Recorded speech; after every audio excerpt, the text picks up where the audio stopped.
करके छोटे छोटे टूटे हुए चावलों के टुकड़े सुदामा जी के लिए आज उसने दे दिए हैं। सुशीला उन चावलों को लेकर के आज सुदामा जी के पास में आई है। सुदामा जी को चावलों की पोटली दी है और जवाब दिया है, सुदामा जी अब तुम द्वारकापुरी में भगवान कन्हैया के पास चले जाओ।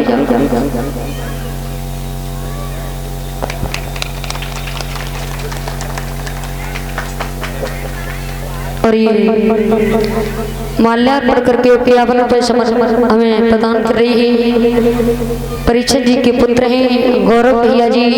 भगवान के जीवन में सुख और शांति बनी रहे, यही गोविंद से कामना करती हूँ। आज मेरे भैया जिस समय सुदामा जी को दी है आकर के और सुशीला समझा करके बोली, सुनो स्वामी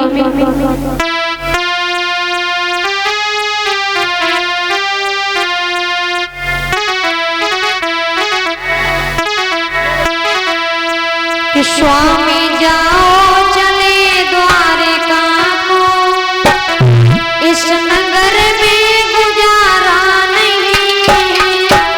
स्वामी जाओ चले द्वारका को, नगर में गुजारा नहीं।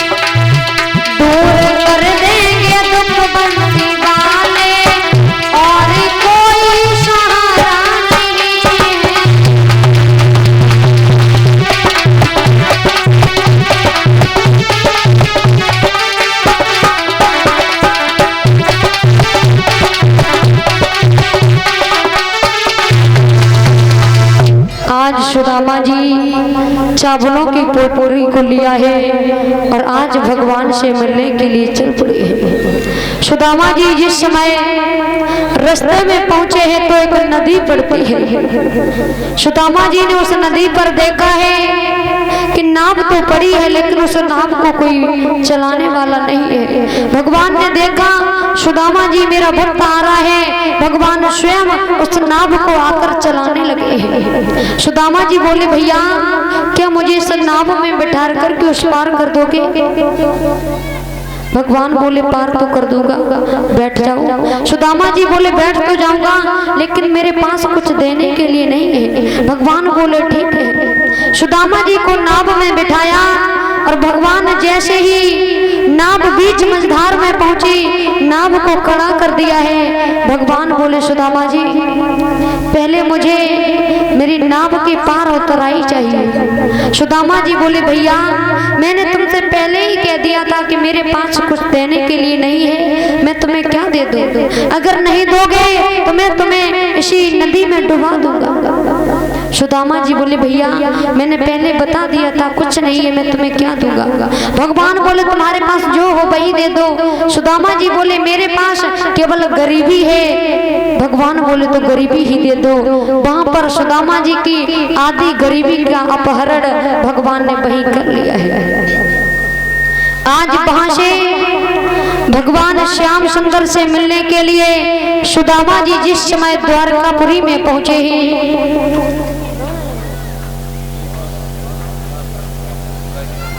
जिस समय द्वारकापुरी में पहुंचे हैं तो द्वारपाल खड़े हैं, भैया ये द्वारकापुरी है। हाँ भैया ये द्वारकापुरी है, मुझे भगवान कन्हैया के पास जाना है, तुम जाकर के बता दो मेरे कन्हैया को कि तुम्हारा मित्र सुदामा आया है।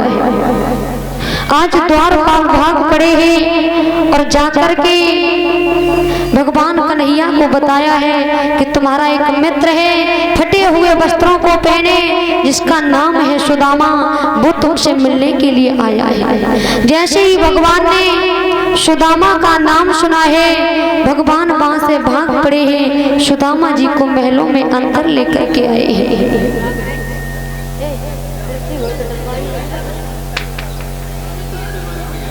कुर्सी पीछे होते कांगे डाल दो आगे।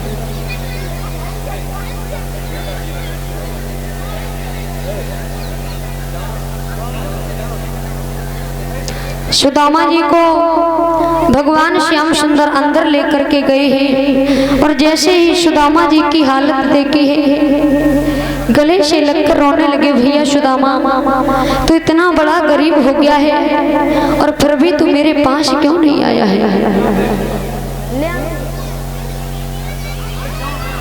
भगवान बोले हैं सुदामा जी से, भैया सुदामा इस आसन पर बैठ जाओ।